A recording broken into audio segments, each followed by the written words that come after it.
마늘이 몸에 좋다는 사실은 너무도 잘 알고 계시죠? 그런데 이것과 함께 먹으면 암과 치매에 걸린다니 깜짝 놀라셨나요? 아무리 몸에 좋은 마늘이지만 함께 먹으면 오히려 몸에 독이 되는 음식들도 있습니다. 그리고 마늘은 생마늘, 구운 마늘, 찐마늘, 절인 마늘, 흑마늘 등 먹는 방법이 다양하잖아요. 이렇게 먹는 방법에 따라서도 우리 몸에 주는 효능이 다르답니다. 여기서 잠깐! 마늘 껍질은 대부분 먹지 않고 버리시잖아요.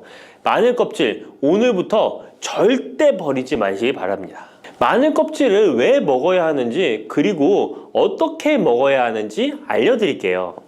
자, 그럼 마늘과 절대 함께 드시면 안 되는 음식과 마늘과 함께 드시면 좋은 음식, 그리고 마늘과 마늘 껍질의 효능까지 마늘에 대한 모든 것을 알려드릴게요. 마늘은 정말 우리나라 사람들이 좋아하는 식재료인데요. 한국농촌경제연구원이 발표한 자료에 의하면 우리나라 1인당 1년 동안 마늘 소비량이 7kg인데요. 놀라지 마세요.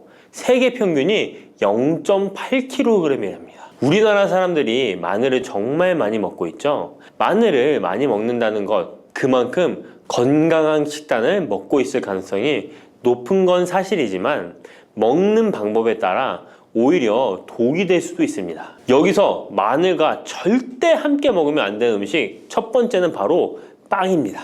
마늘빵 아시죠? 마늘이 발라져 있어 달콤 쌉싸름한 마늘 맛도 나고 향긋한 향도 좋아 즐겨 먹게 되는데요. 마늘이 있어서 몸에도 좋은 빵이라고 착각하고 즐겨 드실 수 있는데요. 마늘빵은 절대 드시면 안 됩니다. 왜냐하면 빵의 재료인 밀가루는 탄수화물이 주 성분인데요. 밀가루의 고탄수화물은 소화 과정에서 당으로 분해되고 혈당 지수를 급격히 올리게 되며 이때 인슐린의 분비가 과도하게 됩니다. 이런 현상이 반복되게 되면 체내의 인슐린 저항성이 높아지고 췌장을 망가뜨려 당뇨를 유발할 수 있는 것입니다. 그리고 이 당은 몸에 흡수되면서 지방으로 변하고 쉽게 살이 찌게 되어 비만을 야기할 수 있습니다. 밀가루 빵을 만들면 글루텐이라는 단백질이 생성되는데 이 글루텐은 소화불량, 복통, 변비 등 증상을 유발할 수 있습니다. 이뿐만 아니라 글루텐이 몸에 들어오면 장에서 에소루핀이라는 성분이 만들어지게 되는데 이 에소루핀은 중독성이 강해 밀가루 중독을 일으켜 빵 같은 밀가루를 과다 섭취하게 만든다는 것입니다. 마늘이 아무리 좋은 성분으로 항암작용, 항염증 작용을 한다고 해도 마늘빵으로 드신다면 아무 소용이 없는 것입니다. 그러면 마늘은 어떻게 먹어야 마늘의 효능을 극대화할 수 있을까요? 마늘은 생으로 드실 때도 물론 좋지만 익혀서 드실 때 더욱 좋습니다. 몸에 보약이 되는 마늘 먹는 법, 첫 번째는 마늘밥입니다. 국립농업과학원에 따르면 마늘의 S-알리시스테인 함량을 조리법에 따라 조사한 결과 생마늘일 때 S-알리시스테인 함량이 2.77mg 정도 되었고 삶기 시작한 후 30분이 지나면 4.92mg이 되었으며 1시간이 지났을 때 9.16mg으로 생마늘에 비해 무려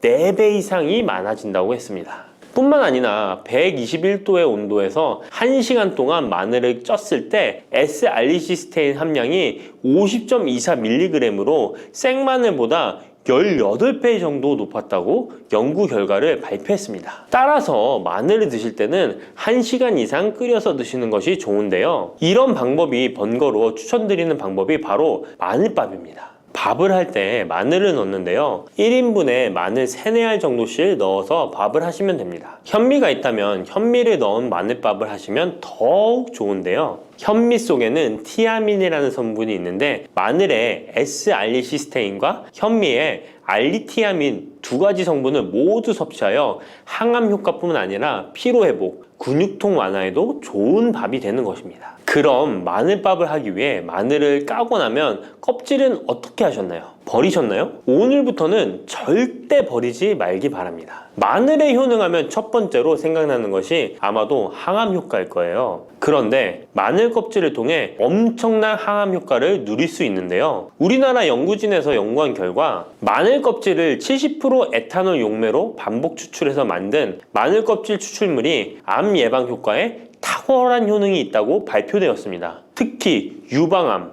위암, 간암, 대장암, 폐암, 세포뿐 아니라 다양한 암세포에 대한 억제 효과가 있다고 했는데요. 그 중에서도 유방암 세포의 증식을 억제하는 데 효과가 가장 높았다고 합니다. 마늘 껍질의 두 번째 효능은 바로 심혈관을 튼튼하게 한다는 것입니다. 마늘 껍질은 마늘 알맹이보다 식이섬유가 4배, 폴리페놀이 7배나 많게 함유되어 있는데요. 식이섬유는 혈관 내에 나쁜 콜레스테롤을 흡착해 몸 밖으로 배출하는 데 도움을 주고, 항산화 성분인 폴리페놀은 콜레스테롤이 산화되는 것을 막아 나쁜 콜레스테롤이 만들어지는 것을 방지하는 데 효능이 있는 아주 중요한 성분입니다. 마늘 껍질에 함유된 알리신 성분은 혈중 지질을 낮춰 콜레스테롤과 중성지방을 낮추는 데 효과적인 성분입니다. 이를 통해 동맥경화를 방지하는 데 도움을 주어 심혈관 질환을 예방하는 데 좋은 성분인 것입니다. 또 마늘 껍질을 말려 분말로 만들어 음식에 넣어 드시면 비만을 막아주는 효과를 볼 수 있는데요. 식이섬유가 풍부해 지방의 흡수를 막고 나쁜 지방을 배출하는 데에도 탁월한 효능이 있습니다. 뿐만 아니라 체내 지방의 대사를 촉진하여 지방 분해가 빠르게 일어나 체지방을 제거하는 데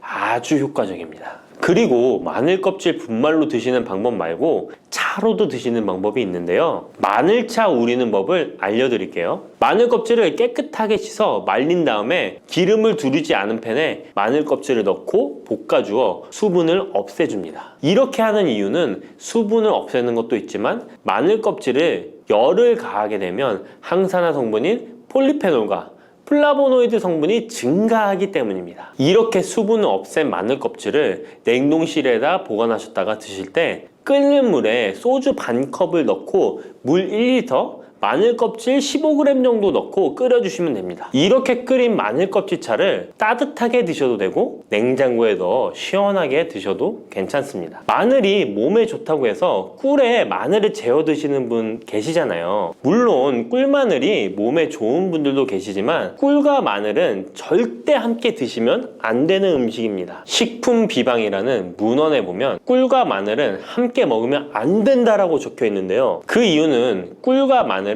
둘 다 열을 내는 뜨거운 음식이기 때문입니다. 꿀과 마늘을 함께 먹게 되면 체질이 맞지 않는 경우에는 부작용이 클 수 있기 때문입니다. 체질에 맞지 않는 분들이 이 꿀마늘을 드시게 되면 눈의 충혈이 잦아지고 노화가 빨라질 수 있습니다. 돋보기를 빨리 쓸 수 있게 된다는 거죠. 또한 두통이 생기며 피부에도 트러블이 생기는 부작용도 있으니 꼭 기억하시기 바랍니다. 당 섭취에 주의하셔야 하는 당뇨, 고지혈증을 갖고 계신 분들이나 암 환자분들은 절대로 꿀마늘을 드시면 안 됩니다. 그렇다면 마늘을 또 어떻게 드시는 것이 좋을까요? 바로 다양한 쌈채소와 함께 드시는 것을 추천드립니다. 마늘의 매운맛을 내는 알리신 성분이 혈관을 건강하게 하여 암을 예방하고 쌈채소를 통해 다양한 비타민과 무기질을 섭취하며 풍부한 항산화 물질도 섭취해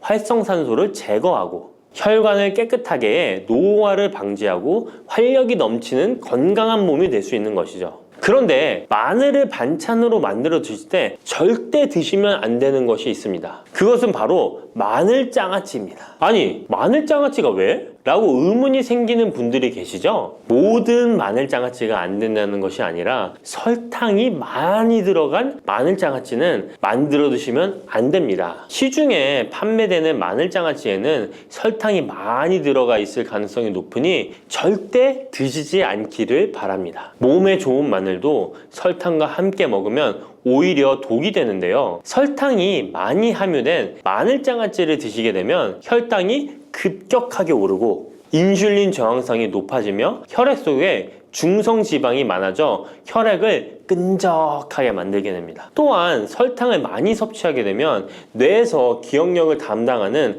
해마의 크기를 줄어들게 해 기억력을 감퇴시키고 나아가 치매를 일으킬 수도 있습니다. 집에서 마늘 장아찌를 담가 드실 때는 설탕을 넣지 말고 건강한 식재료만을 사용하시는 것이, 마늘을 건강하게 드실 수 있는 또 다른 방법은 흑마늘을 추천드립니다. 마늘에 열을 가하면 마늘색이 점점 짙어져 결국 까맣게 변하는 흑마늘이 되는데요. 그 이유는 마늘 속에 있는 당류와 단백질인 아미노산이 반응하여 갈색을 띠는 멜라노이딘 색소가 만들어지기 때문입니다. 이 반응을 마이야르 반응이라고 하죠. 고기를 구우면 빨간색의 고기가 점점 희어지다 갈색으로 변하는 반응과 같은 원리인 것입니다. 이렇게 흑마늘을 만들게 되면 생마늘보다 S알리스테인 성분이 5배가 많아질 뿐만 아니라 새로운 항산화 물질들이 많이 만들어지게 됩니다. 항암 효과가 뛰어난 폴리페놀이 생마늘에 비해 4배 이상 많아지고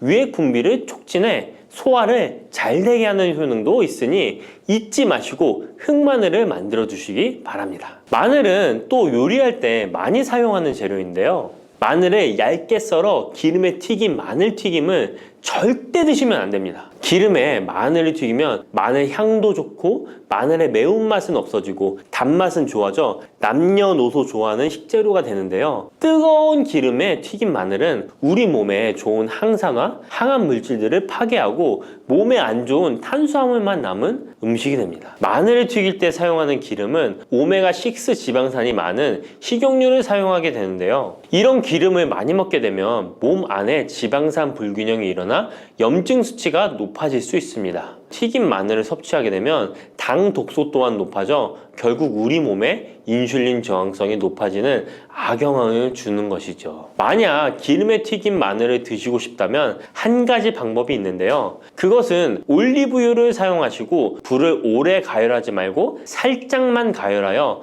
마늘도 튀기듯이 오래 하지 말고 살짝만 익혀서 드시면 향도 좋고 몸에도 좋은 마늘을 드실 수 있습니다. 올리브유를 이용한 마늘을 드시는 방법 하나 더 알려드리겠습니다. 그것은 올리브유에 마늘을 재워 먹는 방법인데요. 먼저 마늘을 끓는 물에 넣어 5분 정도 데쳐주시고요. 소독된 병에 마늘을 담고 올리브유를 가득 담아줍니다. 이때 통후추를 조금 넣어주면 풍미를 더욱 높일 수 있습니다. 올리브유와 마늘이 만나 항산화 성분, 항암 물질이 극대화되어 혈관을 튼튼히 하고 혈전의 생성을 막고 혈류를 원활하게 하여 치매를 예방하고 심장마비와 뇌졸중까지 예방할 수 있는 보약이 되는 것입니다. 이렇게 만든 마늘 올리브유 절임은 반찬으로 드셔도 좋고 생선 요리를 할 때 이 마늘을 으깨어 생선에 발라주면 생선 비린내를 잡아줄 뿐만 아니라 마늘과 올리브유의 풍미가 더해져서 더욱 맛있는 요리가 될 수 있습니다. 이렇게 좋은 마늘도 드실 때 주의하셔야 할 분들이 계신데요. 마늘의 효능 중에 혈전을 제거하고 혈류를 원활하게 하는 효능이 있었잖아요. 이런 효능이 혈액을 묽게 만들기 때문인데요.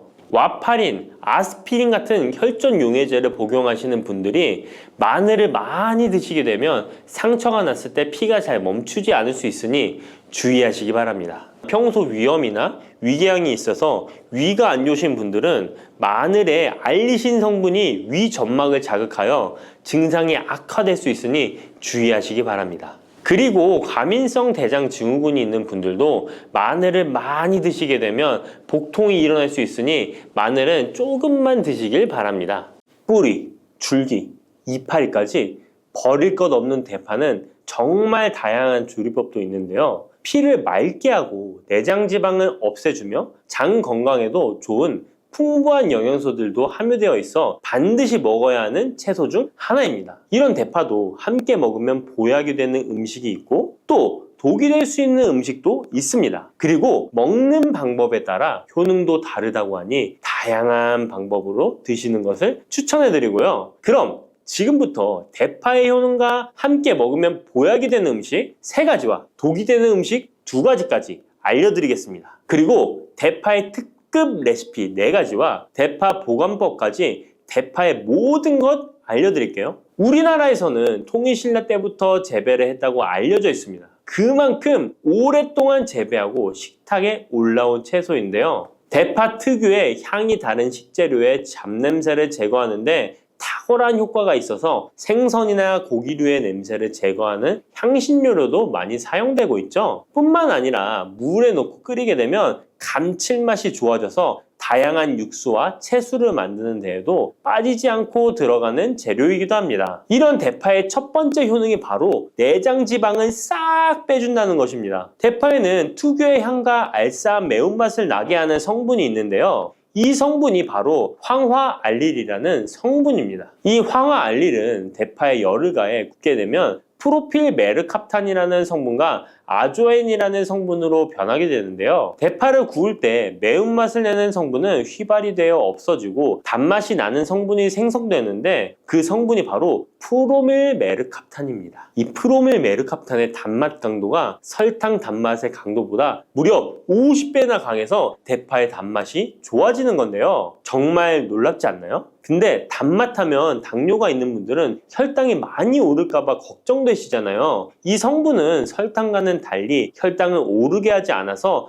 당뇨가 있는 분들도 전혀 부담 없이 드실 수 있는 단맛입니다. 또 열을 가하면 아조엔이라는 성분이 만들어진다고 했잖아요. 바로 이 성분이 우리 몸을 회복시키는 효능이 있는데요. 어떻게 우리 몸을 회복시킬까요? 그것은 바로 혈관을 깨끗하게 해주기 때문입니다. 아조엔의 별명이 바로 혈관 청소부인데요. 혈관에 나쁜 콜레스테롤을 제거하고 혈액이 뭉치는 혈전 생성을 방지해줍니다. 혈관도 확장해줘서 혈액순환을 원활하게 해주는 역할도 해준답니다. 이런 효능으로 신진대사를 원활하게 해주고 동맥경화, 고지혈증, 고혈압 등의 심혈관 질환을 예방하는 데에도 도움을 줄 수 있습니다. 뿐만 아니라 내장지방을 분해해 몸 밖으로 배출시켜주는 효능이 있어서 건강뿐만 아니라 다이어트에까지 도움을 주는데요. 최근에는 다이어트 식품으로도 많이 활용되고 있습니다. 그리고 대파의 녹색 부분에는 베타카로틴이 풍부한데요. 이 성분이 바로 강력한 항산화 물질입니다. 이 베타카로틴은 우리 몸속의 활성산소를 제거하여 노화를 방지해주고 피부의 탄력을 유지하여 주름을 예방하는 효과도 탁월하여 피부 미용에도 좋은 영양소입니다. 그리고 면역세포의 기능을 강화해주어 감기나 독감 등의 질병을 예방하고 알레르기 반응을 억제해주는 효과도 있습니다. 또한 베타카로틴은 눈의 피로도 해소해주는데요. 시력을 보호하고 야맹증과 안구건조증을 예방하는 데에도 도움을 줄 수 있습니다. 대파의 베타카로틴은 구울 때 2.5배나 증가한다고 하는데요. 이런 대파의 효능을 극대화해 먹을 수 있는 방법이 있습니다. 대파의 특급 레시피 소개해드리겠습니다. 우선 대파를 깨끗하게 씻어주시고요. 5cm 정도로 잘라주십니다. 대파를 반으로 갈라주셔도 되고 그냥 사용하셔도 됩니다. 기름을 두르지 않은 팬에다가 대파를 올려서 구워주시는데 앞뒤로 골고루 약간 탄 것 같이 잘 구워줍니다. 이제 장을 만들어 줄 건데요. 물을 2컵 넣어주시고요. 간장을 반 컵 넣어줍니다. 그리고 고춧가루와 참기름을 1스푼씩 넣어줍니다. 이렇게 넣고 한번 끓여주시고 다 끓고 나면 식초를 반 스푼 넣어주시면 됩니다. 이렇게 만들어진 양념장을 구운 파를 넣은 그릇에 붓고 하루 정도 숙성시켜 드시면 됩니다. 물론 바로 드셔도 되지만 숙성시켜 드시면 더욱 맛있는 대파 요리를 드실 수 있습니다. 그리고 대파에서 대파의 뿌리는 특히 채소와 육수를 만들 때 많이 사용하는데요. 대파의 뿌리에는 알리신이라는 성분이 풍부하게 함유되어 있습니다. 이 알리신은 우리 몸을 따뜻하게 해주고 열을 올려주는 역할을 하고 혈액순환을 원활하게 해줘서 신경을 안정화시켜주기도 하는데요. 이렇게 신경을 안정시켜주는 효능으로 불면증도 완화해주어 잘 때 머리맡에 두고 주무시는 분들도 계십니다. 그리고 알리신은 몸에 열을 내주는 효능으로 기침 감기와 가래를 완화시켜주는 데 도움을 주며 항균, 항암 효과도 있어서 각종 바이러스와 암세포를 억제해 주어 암을 예방하는 데에도 탁월한 효능을 발휘합니다. 알리신은 지방을 분해하고 배출해줘서 다이어트에도 도움을 준다고 알려져 있습니다. 그리고 대파의 뿌리 부분에는 폴리페놀 성분이 많이 함유되어 있어 심혈관 질환 예방에 탁월한 효능이 있습니다. 식이섬유도 풍부하여 장 운동을 활성화하고 배변 활동을 도와 변비를 예방하고 숙변을 제거하는 효능도 있고요. 이런 대파 뿌리를 채소나 육수 만드실 때 말고는 특별히 많이 안 쓰는데요. 대파 뿌리의 특급 레시피를 하나 알려드릴게요. 그것은 바로 대파 뿌리 생강차입니다. 대파 뿌리와 생강을 함께 끓여서 차로 드시게 되면 기관지나 폐와 같은 호흡기의 염증을 제거해주고 무릎과 같은 관절의 염증도 제거해주어 관절 통증을 완화시켜 줄 수 있습니다. 생강에는 진저롤, 쇼가올, 페로 화합물 등 다량의 항염증 성분들이 함유되어 있어서 우리 몸의 염증을 제거하는 데 탁월한 효능을 가지고 있습니다. 생강은 약재로서 오랫동안 사용되어 왔는데요. 최근에도 계속해서 새로운 효능이 발견되고 있을 정도로 약성이 아주 좋은 식품입니다. 최근 한 연구 결과에 따르면 생강에는 소염 진통제로 많이 사용되는 이부프로펜과 비슷한 항염증 효과가 있고 류마티스 관절염을 완화시키는 데에도 효과가 있는 것으로 밝혀졌습니다. 그럼 지금부터 대파 뿌리 생강차 만드는 방법을 알려드리겠습니다. 먼저 생강을 물에 넣고 끓여주시고요. 처음에는 강불로 해주시고 끓기 시작하면 중불로 줄여서 20분 정도 더 끓여줍니다. 그 후에 대파 뿌리도 넣고 3분 정도 더 끓여주시면 됩니다. 이렇게 끓인 물에서 생강과 대파 뿌리는 건져주시고 따뜻할 때 드시거나 냉장고에 넣고 시원하게 드셔도 됩니다. 이렇게 대파 뿌리와 생강을 함께 끓여 차로 드시면 효과를 극대화할 수 있는데요. 다만 평소에 소화가 잘 안 되시고 위가 약하신 분들은 이렇게 끓인 대파뿌리 생강차에 물을 섞어서 연하게 드시는 것을 추천해 드립니다. 이렇게 해서 하루에 한 번, 두 번 꾸준히 드신다면 감기 걱정도 없고 염증을 완화시켜 관절염으로 인한 통증도 줄일 수가 있을 거예요. 그리고 대파와 함께 드시면 보약이 되는 식품에는 무도 있습니다. 무를 말려서 무말랭이로 드시면 무의 좋은 성분들을 농축하여 드실 수 있다고 하는데요. 간단하게 다시 한번 알려드리자면 무를 드시면 기침과 가래를 멈추게 해주는 효능이 있고 소화를 잘 되게 해주며 혈관을 깨끗하게 해줘서 심혈관 질환에도 도움을 줄 수 있습니다. 또한 칼슘의 함량이 높아서 골다공증을 예방하고 뼈를 튼튼하게 만들어주죠. 그리고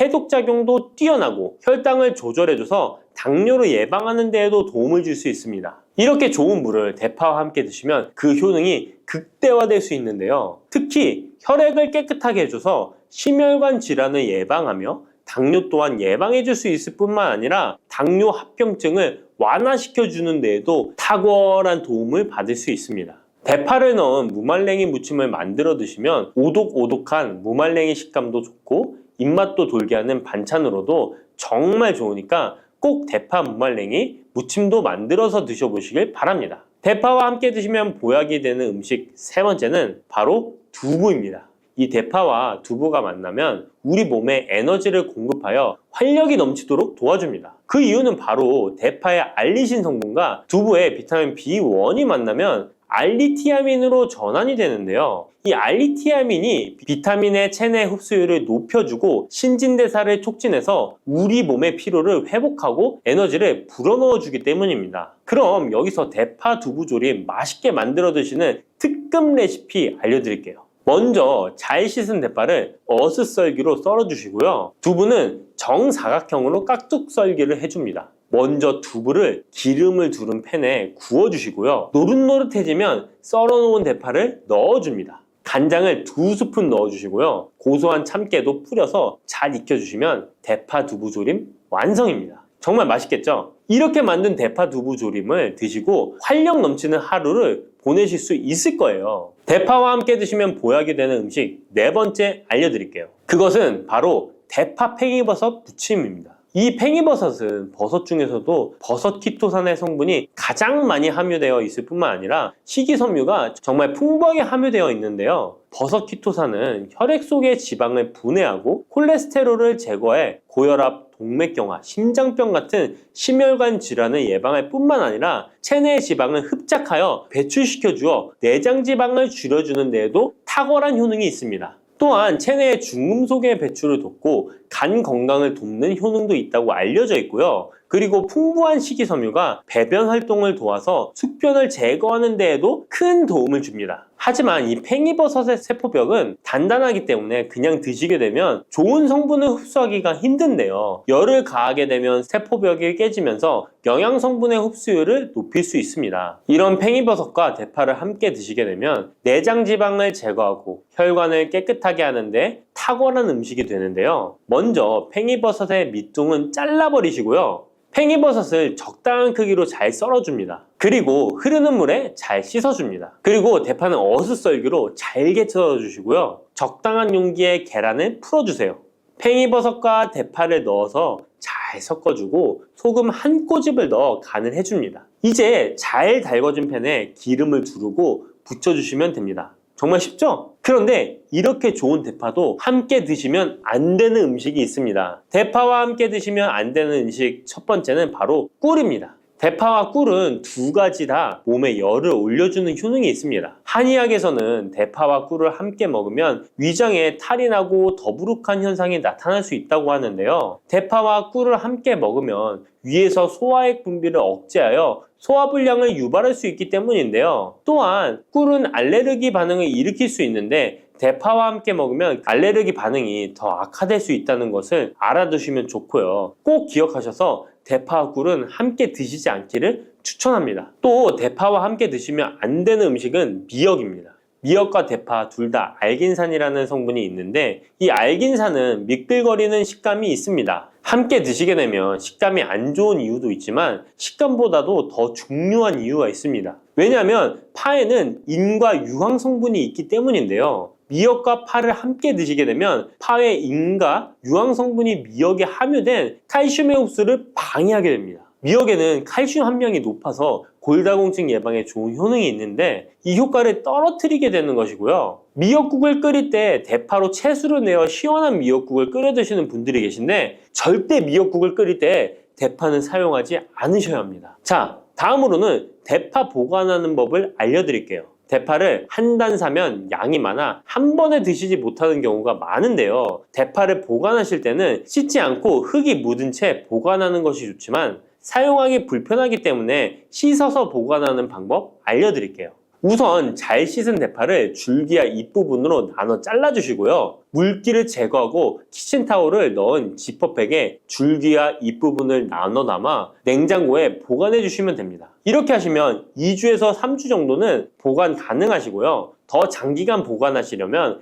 냉동을 하시면 되는데 냉동 보관하시려면 대파를 사용하기 원하는 크기대로 잘라서 지퍼백에 넣어 냉동하시면 됩니다. 이렇게 하시면 냉동된 대파를 꺼내서 요리하실 때 바로 사용하실 수 있을 겁니다. 혈관을 깨끗하게 하고 당뇨를 예방하려면 땅콩을 이렇게 드셔야 합니다. 여러분, 땅콩 좋아하시는 분 있으신가요? 저는 땅콩과 건어물을 안주로 참 좋아하는데요. 이런 맛있는 땅콩이 건강에 좋은 효능들이 많다는 것 혹시 아시나요? 심심풀이 땅콩이라는 말이 있을 정도로 땅콩은 우리에게 매우 친숙한 음식인데요. 하지만 땅콩의 그 놀라운 효능을 제대로 아는 분은 많이 없을 거예요. 땅콩이 얼마나 우리 몸에 좋은 영향을 미치는지, 그리고 어떻게 섭취하면 더 좋은 효과를 볼 수 있는지 땅콩에 대해서 자세히 알아보겠습니다. 어렸을 적에 키가 작은 친구를 땅콩 같다고 놀리지 않으셨나요? 작은 땅콩 한 알에는 단백질, 지방, 탄수화물, 식이섬유는 물론 비타민 E, B군, 칼륨, 마그네슘, 철분, 폴리페놀, 폴라보노이드, 레스베라트롤 등 여러 가지 몸에 좋은 영양소가 매우 풍부하게 들어있는데요. 이렇게 영양이 풍부하고 맛도 고소한 땅콩의 놀라운 효능 7가지 바로 소개해 드릴게요. 땅콩의 놀라운 효능 첫 번째는 심혈관 질환 개선입니다. 미국 심장학회에서 땅콩을 추천 음식으로 소개한 것 알고 계신가요? 땅콩의 크기는 작지만 땅콩 안에 들어있는 영양소는 결코 작지 않습니다. 땅콩은 불포화 지방산을 많이 함유하고 있고 특히 땅콩에 함유된 모노불포화 지방산과 다불포화 지방산은 나쁜 콜레스테롤인 LDL 수치를 낮추고 좋은 콜레스테롤인 HDL을 높이는 데 도움이 됩니다. 또한 땅콩에 함유된 단일 불포화 지방산은 혈중 콜레스테롤 수치를 낮추는 데 도움을 주는데요. 혈중 콜레스테롤이 낮아져 심장 건강을 지키는데 매우 좋은 작용을 하는 것이죠. 또한 땅콩은 불포화 지방산이 풍부하고 비타민 E가 풍부하게 들어있어 심혈관 건강에 도움을 주고 혈관을 보호하며 혈액순환과 동맥경화증을 예방하고 심장 질환의 위험을 줄여줍니다. 또한 땅콩은 마그네슘, 칼륨, 식이섬유와 같은 심혈관 건강에 중요한 영양소를 함유하고 있어 혈압을 조절하고 혈관을 건강하게 유지하는 데 도움을 준다는 것 꼭 기억해 주세요. 땅콩의 놀라운 효능 두 번째는 뇌 건강에 도움을 주는 것입니다. 땅콩에는 레시틴과 비타민 E가 들어있는데요.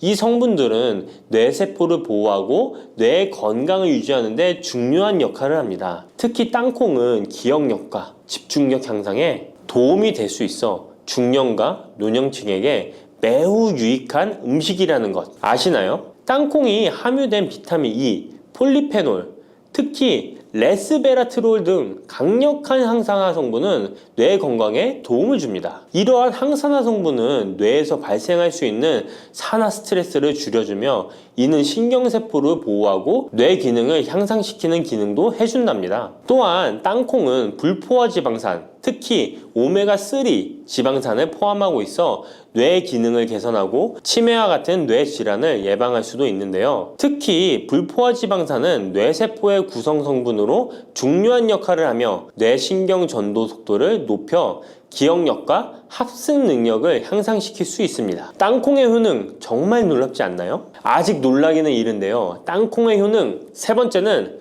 체중 관리에 도움을 주는 것입니다. 땅콩은 단백질과 섬유질이 풍부해서 조금만 먹어도 포만감을 오래 유지시켜주는데요. 그래서 과식을 예방하고 체중을 관리하는 데 도움을 줄 수 있죠. 그냥 땅콩도 좋지만 땅콩을 갈아 만든 땅콩버터도 포만감을 오래 유지시켜줘서 과식을 방지하는 데 효과적입니다. 또한 단백질과 지방산이 풍부해서 에너지를 공급하고 건강한 체중 관리를 돕습니다. 하지만 모든 음식은 과유불급 작지만 영양이 풍부한 땅콩은 고칼로리 식품이기 때문에 하루에 10알에서 20알 정도 적당량을 섭취하는 것이 중요하다는 것 꼭 기억해 주세요. 땅콩의 놀라운 효능 네 번째는 바로 당뇨 관리 효능입니다. 땅콩이 당뇨에 효능이 있다니 신기하죠? 땅콩에는 불포화 지방산이 많이 함유되어 있고 혈당 수치가 낮아서 혈당을 천천히 올리는 효과가 있는데요. 그래서 당뇨병 환자들에게도 좋은 간식으로 평가되고 있습니다. 또한 땅콩에 포함된 섬유질과 단백질이 혈당을 안정적으로 유지하는 데 도움을 주는데요. 땅콩에 포함된 식이섬유 또한 혈당의 흡수를 늦추고 혈당 수치를 안정적으로 유지하는 데 도움을 준다는 것입니다. 뿐만 아니라 땅콩의 마그네슘과 비타민 B9는 인슐린 감수성을 향상시키는 데 도움을 주고 이로 인해 땅콩은 당뇨병 예방 및 혈당 관리에 탁월한 식품으로 평가되고 있죠. 땅콩의 효능 정말 놀랍지 않나요? 아직 안 끝났습니다. 땅콩의 효능 다섯 번째는 피부 건강에 도움을 주는 것입니다. 땅콩에 들어있는 비타민 E와 항산화 물질이 피부를 건강하게 유지하는 데 좋은 영향을 주는데요. 땅콩에 들어있는 비타민 E는 강력한 항산화제로 피부 세포를 자유 라디칼로부터 보호하고 피부 노화를 지연시키는 데 좋은 영향을 줍니다. 이 성분은 피부의 탄력을 유지하고 주름을 예방하는 데 효과적이며 피부 노화를 방지하고 염증을 줄이며 피부를 매끄럽고 촉촉하게 만들어줍니다. 그래서 땅콩은 아름다운 피부를 위한 좋은 식품이죠. 그리고 땅콩에 포함된 불포화 지방산, 특히 올레산과 리놀렌산은 피부의 수분 유지를 도와 피부가 건조해지지 않도록 하며 염증을 줄여 피부 트러블을 완화하는 데 도움을 줄 수 있습니다. 뿐만 아니라 땅콩에는 아연이 포함되어 있어 피부 회복에 중요한 역할을 합니다. 땅콩에 함유되어 있는 아연은 상처 치유를 돕고 여드름과 같은 피부 문제를 개선하는 데 놀라운 효능도 있습니다.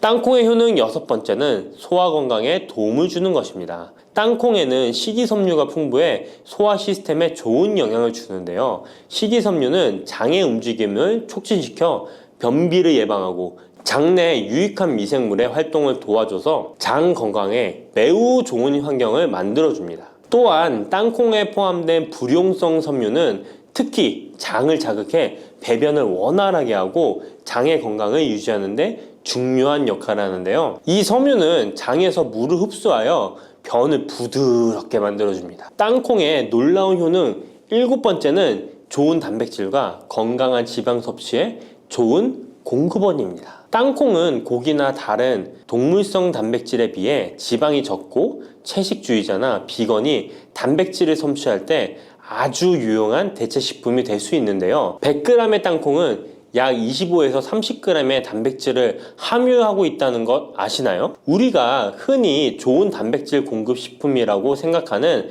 닭가슴살의 단백질 함량이 100g당 30에서 35g이라는 걸 생각해보면 단백질 함량은 닭가슴살에 비해 살짝 낮지만 대신 건강한 불포화 지방산과 다른 다양한 영양소도 다량 함유되어 있어 단백질을 섭취하기에 충분히 좋은 식품이랍니다. 이렇게 건강에 놀라운 효능이 있는 땅콩, 아무렇게나 드시면 땅콩의 효능을 100% 섭취할 수 없다는 것 아시나요? 보통 땅콩을 어떻게 조리해서 드시나요? 구워서? 볶아서? 삶아서? 모두들 좋아하는 방법이 다르실 텐데요. 생땅콩을 먹는 것이 가장 좋다라고 들으신 분들도 있으실 거예요. 과연 땅콩을 가공하지 않고 생으로 먹는 것이 가장 좋은 방법일까요? 정답은 아니오입니다. 생땅콩에는 독성이 있을 수 있는 물질인 아플라톡신이 포함되어 있을 수 있기 때문에 이를 피하기 위해서는 반드시 충분히 익혀 먹어야 하는데요. 볶거나 구운 땅콩은 아플라톡신을 제거할 수 있어 안전하게 섭취할 수 있지만 그보다는 땅콩을 삶아서 먹는 것이 더 건강에 좋다는 것 알려드릴게요. 땅콩을 삶았을 때 더욱 건강에 좋은 이유 몇 가지가 있는데요. 바로 알려드릴게요. 첫 번째, 삶은 땅콩은 볶은 땅콩에 비해 항산화 성분이 더 많습니다. 볶을 때 일부 항산화 성분이 파괴될 수 있고 또한 땅콩의 껍질에는 폴리페놀과 레스베라트롤이 풍부하게 함유되어 있기 때문에 땅콩을 볶은 뒤 버리는 껍질은 이런 몸에 유익한 성분들을 섭취할 수 없기 때문입니다. 두 번째, 삶은 땅콩은 과일산이 더 적고 식이섬유도 풍부한데 이로 인해 소화가 더 용이합니다. 세 번째, 삶은 땅콩은 아크릴아마이드라는 발암 물질이 덜 생성됩니다. 아크릴아마이드는 고온에서 볶을 때 발생할 수 있는데 삶은 과정에서는 이 유해 물질이 생성되지 않습니다. 이제는 건강을 위해 삶아 드셔야 한다는 것 아셨죠? 하지만 땅콩을 섭취하시기 번거롭거나 조금 더 쉽게 섭취하고 싶은 분들도 있으실 텐데요. 이런 분들은 땅콩 버터를 드시면 됩니다. 땅콩 버터는 땅콩에 버터를 넣은 거 아니야? 라고 생각하시는 분도 있으시죠? 그것은 아니고 땅콩을 계속해서 갈게 되면 크림과 같은 형태로 변하게 되는데 이게 마치 버터처럼 부드러워 땅콩 버터라고 부르는 것입니다. 땅콩 버터는 땅콩의 영양소를 그대로 담고 있어 섭취할 때 매우 편리한데요. 다만 가공된 버터에는 설탕이나 염분이 추가될 수 있기 때문에 첨가물이 없는 순수한 땅콩 버터를 선택하는 게 좋겠죠? 땅콩 버터는 샐러드 드레싱에 넣거나 통밀빵에 발라 먹으면 더욱 맛있고 건강하게 섭취할 수 있습니다.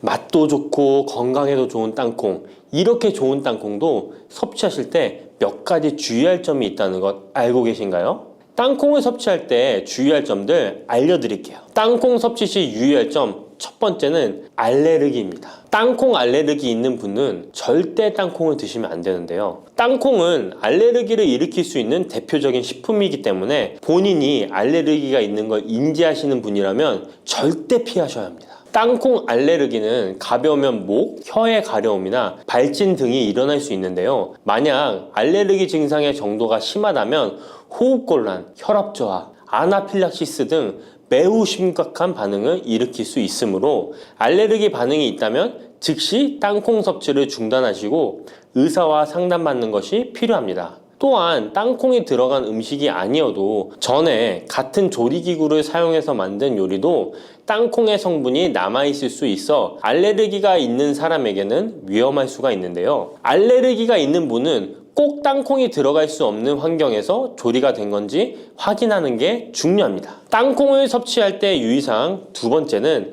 과다 섭취입니다. 고소한 땅콩은 손으로 집어먹기도 쉬워서 한 번 먹기 시작하면 하나, 둘 계속 입으로 들어가게 되는데요. 하지만 이렇게 계속 먹다간 아무도 모르는 사이에 체중이 증가할 수 있습니다. 땅콩은 고칼로리 식품이기 때문인데요. 하루 권장 섭취량은 약 10알에서 20알 정도 넘기지 않도록 주의하시고 적당량을 섭취하는 것이 중요합니다. 세 번째, 땅콩 섭취 시 주의할 점은 염분과 설탕이 추가된 가공식품을 피하는 것입니다. 땅콩이 몸에 좋다고 해서 시중에 판매되는 땅콩 버터나 땅콩 과자까지 좋은 것은 아닌데요. 땅콩의 겉면 위에 염분이나 설탕이 많이 포함된 제품들이 있습니다. 이러한 제품을 자주 섭취하면 혈압 상승이나 당뇨 유발 등의 문제가 발생할 수 있으므로 첨가물이 적은 제품을 선택하는 것이 좋습니다. 또한 땅콩 버터를 섭취할 때도 뒤에 성분표를 꼭 확인하셔야 하는데요. 맛으로 먹는 거라면 상관없지만 건강을 위해서 땅콩 버터를 섭취하시는 것이라면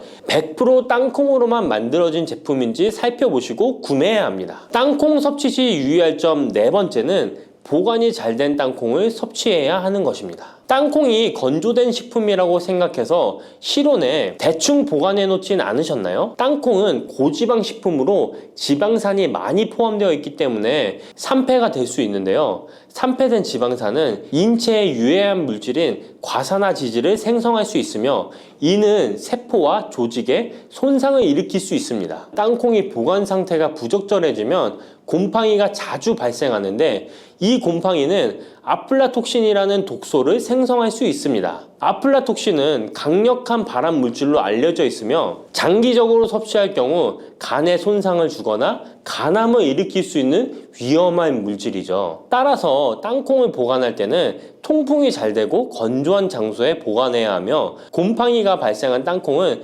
절대 섭취해서는 안 됩니다. 네, 안녕하세요. 저희는 즐겁게 잘 걸으실 수 있도록 어르신들을 도와드리는 주식회사 튼튼한 거북이 대표 최진석입니다. 즐겁게 잘 걷게. 대표님을 만나면 즐겁게 잘 걷게 될 수 있는 건가요? 네, 맞습니다. 저를 보시기에는 실제로 만나기엔 굉장히 어려울 수도 있어요. 하지만 유튜브에 치시면은 저는 다 열려 있습니다. 저랑 같이 운동을 하시면은 이제 즐겁게 잘 걸으실 수 있도록 도와드리겠습니다. 네.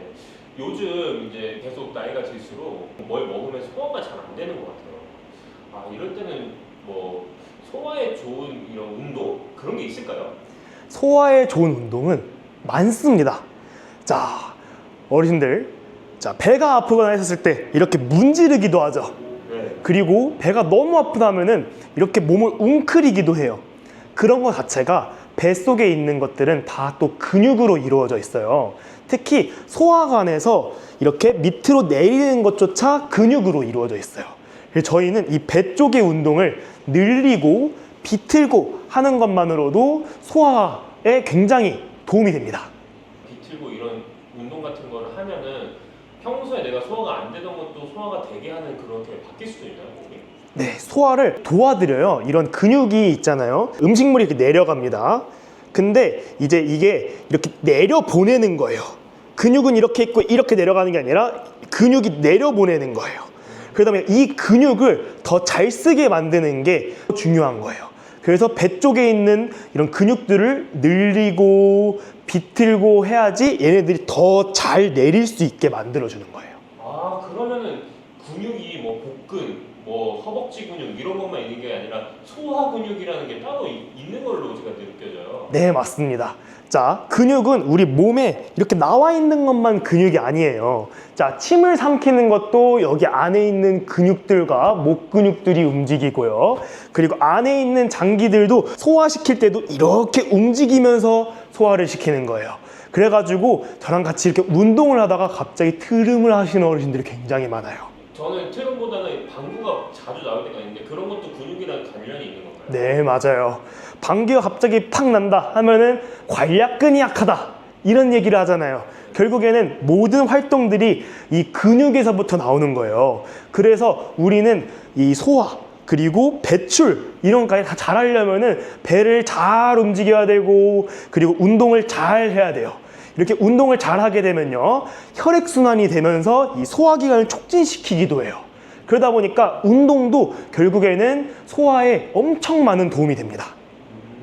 그러면은 저희가 밖에서 나가서 운동하는 건 너무 어렵고 그리고 덥거나 추우면은 뭐더 힘들잖아요. 그러니까 집에서 할 수 있는 좀 소화에 도움이 되는 운동을 좀 추천해 주실 수 있을까요? 네, 그러면은 저랑 같이 이제 앉아서 소화에 도움되는 운동들을 할 거예요. 자, 운동에 대한 준비를 또 해볼 거예요. 자, 오늘은 배를 많이 움직여 볼 거예요. 자, 배를 많이 움직일 때는요, 앉아서도 효과를 느껴야 돼요.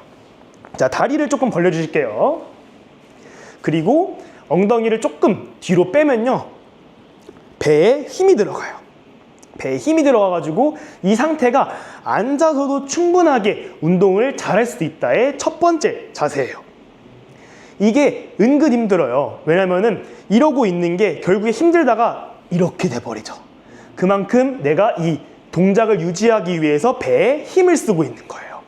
자, 이 상태로 같이 운동을 해볼 거예요.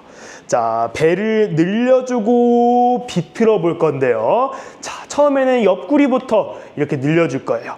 자, 처음에는 이렇게, 자, 이쪽으로 팔을 쭉쭉 해서 옆구리를 늘려줄 거예요. 자, 옆구리를 늘려준다 생각을 할 거예요. 갈비뼈가 아프세요? 자, 너무 늘어났고 이게 굳어 있을 수도 있어요. 굳어 있게 되면요, 어르신들, 편마비인 어르신들도 있고 굉장히 근육이 수축되어 있는 어르신들이 있어요. 그러면은 하지 않으셔도 괜찮아요. 최대한 이 정도만 움직여도 괜찮고요. 이렇게 쭉쭉 하는 것도 너무 좋은데요, 이게 안 되면은 몸만 이렇게 해도 괜찮아요. 몸을 움직이는 게 중요한 거예요. 자, 이렇게 귀 옆으로 해주시는 것도 너무 좋지만 이게 어깨가 힘드니까 앞쪽으로 해주셔도 괜찮고 결국에는 몸을 옆으로 미는 게 굉장히 중요해요. 자, 이렇게 한쪽씩 10번씩 해보겠습니다. 시작! 하나, 둘, 옆으로, 셋, 넷, 옆구리 늘는데, 5, 6, 7, 쭉쭉 해주세요. 8, 9, 10. 좋아요. 자, 옆구리가 막 늘어났죠? 이제 옆에 옆구리가 섭섭해하니까 바로 이쪽도 해볼 거예요. 이쪽도 쭉쭉 늘려줄게요. 시작! 하나, 둘, 셋, 넷, 5, 6, 7, 8, 9, 10. 좋아요. 자, 이렇게 옆구리가 쭉쭉 늘어났어요. 그러면은 우리 장기들의 근육도 놀라가지고 이렇게 막 늘어났어요. 늘린 거를 바탕으로 자, 같이 어려운 걸 볼 거예요.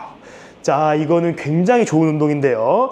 다 같이 웨이브를 할 겁니다. 자, 중요해요. 자, 얼굴부터 내밀고 배 내밀면서 올라올 거예요. 자, 머릿속에 자, 얼굴 내밀고 배 내민다 생각할 거예요. 자, 얼굴 내밀고 배 내민다 생각할 거예요. 배를 내밀어야 돼요. 배를 내밀어야 되고요. 그리고 이 동작은 계속해서 해줘야 돼요. 왜냐면은 배를 구부렸다가 늘렸다가 내밀면서 허리 쪽에 힘도 좀 줄 수 있고, 자, 배는 앞뒤가 있어요. 앞뒤가 있으니까 이렇게 복합적으로 움직여주는 게 굉장히 중요해요. 그리고 내가 좀 더 요염하게 할 수도 있고요. 그리고 이거 하다 보면 더 실력이 느니까 나중에 장기자랑을 나가셔도 괜찮아요. 자, 얼굴 내밀고 배 내밀고, 자, 천천히 같이 10번 해볼 거예요. 자, 손은 무릎 위로 얹어주시고, 자, 같이 10번 해볼게요. 시작! 하나, 좋아요. 둘, 배 내밀어주세요. 셋, 넷, 배 쭉쭉. 5, 자, 얼굴부터 여섯, 일곱, 배 내밀어주세요. 여덟, 아홉, 자 마지막. 이야, 좋아요. 자, 배를 이렇게 꿈틀꿈틀 대면서 배에 힘도 주고 굽히기도 하고, 자, 이런 게 가장 소화에 좋은 거예요. 근데 배가 엄청 땡기는데 이게 결국엔 그 소화 근육을 단련시키는 도움이 된다는 말씀인 거죠? 맞아요. 배는 결국에도 이렇게 밑으로 내리는 게 중요하고요. 내리는 것도 근육이고, 이 근육을 늘렸다가 접어주는 것도 소화에 굉장히 큰 도움이 됩니다. 근데 이게 복근 운동이라고 해가지고 윗몸 일으키기나 플랭크 이런 게 있잖아요. 그런 거에 비해서 지금 하는 이 운동이 조금 더 소화에 더 도움이 되나요? 자, 플랭크나 이런 것들은 근육을 이렇게 버텨주는 것들이 많아져요. 그런 것도 괜찮지만 우리는 말했잖아요. 소화에 도움이 되는 거. 그러면은 첫 번째로 늘려주고 비틀어주면서 얘네들이 점점 유연하게 만들어줘야 돼요. 근육처럼 단단하게 버티고 단단하게 이런 느낌보다는 비틀어주면서 유연하게 해주는 게 조금 더 중요합니다. 자, 그러면은 한 번 더 해볼 거예요. 웨이브 동작이 가장 좋아요. 가장 좋고 가장 연습하기에 제일 좋은 거니까 한 번만 더 해볼게요. 자, 무릎 손에 올리고 시작. 하나, 둘, 트림이 나오려고 그래요. 셋, 좋아요. 넷, 다섯, 여섯, 일곱, 배 내밀어야 돼요. 여덟, 아홉, 열. 좋아요. 자, 이렇게 배를 꿈틀꿈틀 대니까 이제 점점 소화가 되고 있어요. 자, 이렇게 늘려주는 거였어요, 계속. 자, 그러면 이제 비틀어주는 것도 해야겠죠. 얌전하게 또 비틀어 볼 거예요. 자, 어깨에 이렇게 손 한번 올려줄게요. 손 한번 올려주고 천천히 쭉 비틀어 볼 거예요. 자, 쭉 비틀어 볼 건데요. 이게 배를 돌린다 생각하는 게 아니라 어깨를 넘긴다 생각해주면 더 잘 돌아가요. 어깨를 뒤로 넘긴다 생각해 주시면은 배가 자연스럽게 돌아가요. 자, 이것도 천천히 하나, 둘 이런 식으로 해볼 거예요. 자, 손 한번 올려주시고, 자, 한번 쭉쭉 비틀어 볼게요. 시작. 하나,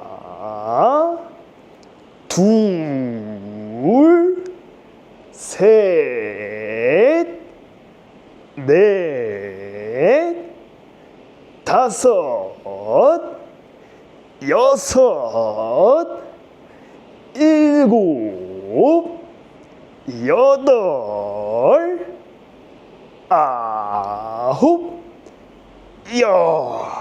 좋아요. 자, 이렇게 비트는데 생각보다 힘들어요. 그냥 나는 몸 비틀기만 했는데 몸을 이렇게 딱 안쪽으로 이렇게 해주시고 쭉쭉 하면은 더 돌리는 거에 집중하면서 할 수 있어요. 이런 운동을 하면은 약간 뱃살 같은 것도 많이 빠질 것 같아요. 맞아요. 뱃살이 이렇게 움직이다 보니까 계속 돌리면서 뱃살이 빠지고 뱃살이 말랑말랑해지기도 하고요. 그리고 배를 움직이는 게 생각보다 많이 힘이 들어요. 다리를 움직이는 것도 힘이 많이 드는데 배를 움직이는 것도 안에 장기들도 많고 돌리는데 힘도 들다 보니까 살도 많이 빠지고 이런 거 돌리는 거 많이 해줘야 돼요. 특히 여기는 허리랑 연결돼 있으니까. 자, 지금 돌리는 거였어요. 그러면은 빠르게 또 해볼 건데 옆구리를 접어주는 것도 해볼 거예요.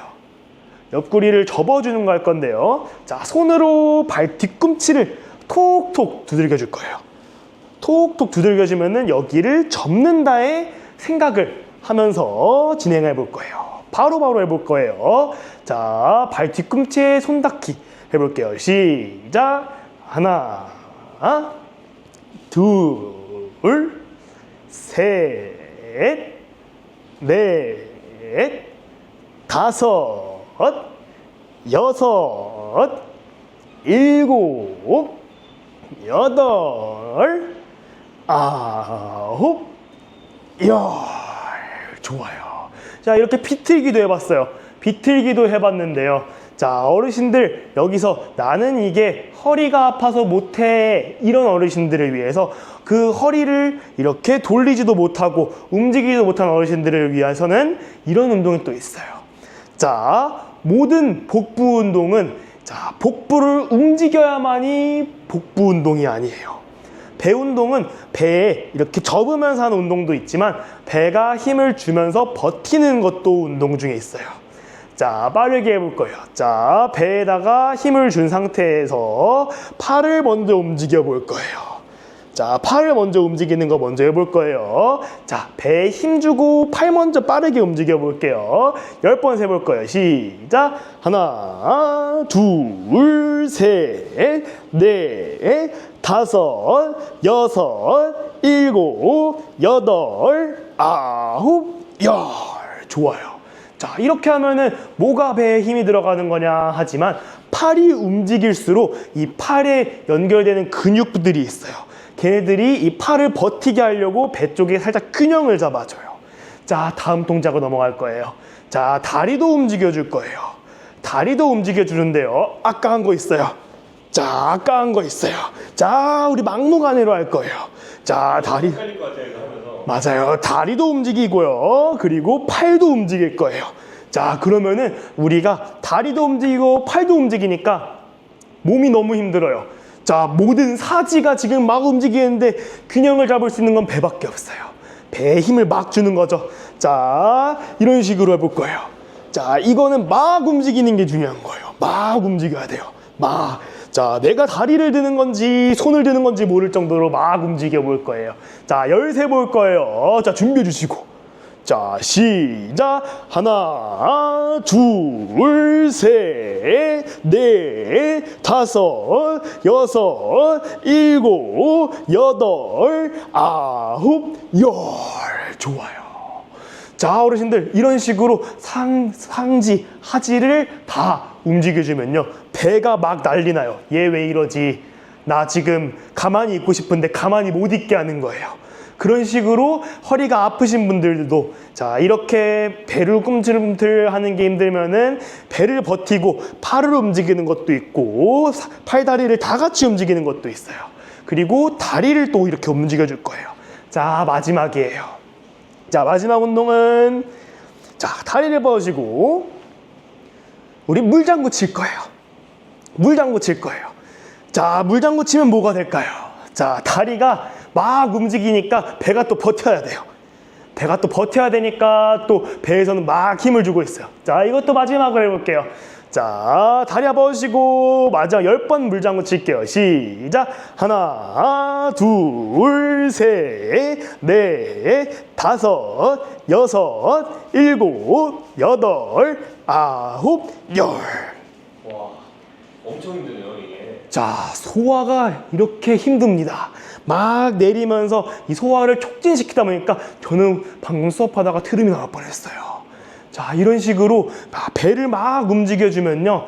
힘들기도 힘들고 소화도 잘 되고 우리 모든 장기들은 다 근육으로 이루어져 있는 거. 그거 생각하시면은 우리 이렇게 배 운동하면은 소화가 촉진되는 거, 소화가 더 잘 되는 거 생각하시면서 이런 운동들 계속해서 따라해 주시면 되겠습니다. 굉장히 재밌는데 이 운동을 주에 한 몇 번 정도 하면 좋을까요?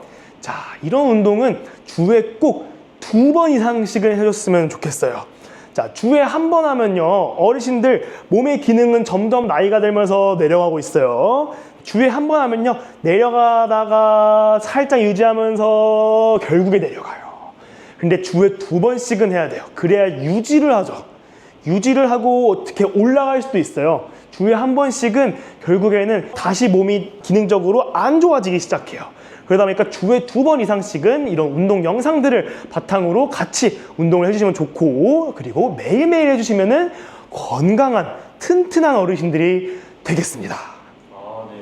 너무 재밌는데 그러면 이거를 실제로 영상을 보는 거 말고 선생님을 보고 이제 같이 하고 싶은데 그럴 때 어떻게 하면 좋을까요? 이 튼튼한 거북이는요, 어르신들이 모여있는 곳 어디라면요, 저희는 방문해가지고 운동 수업을 진행을 합니다. 저랑 같이 이렇게 다 같이 운동 수업을 할 수 있어요. 아파트들이나 아니면은 등록되어 있는 복지시설에 우리 프로그램을 쓰고 싶다 하면은 이 하단에 프로그램 링크가 있어요.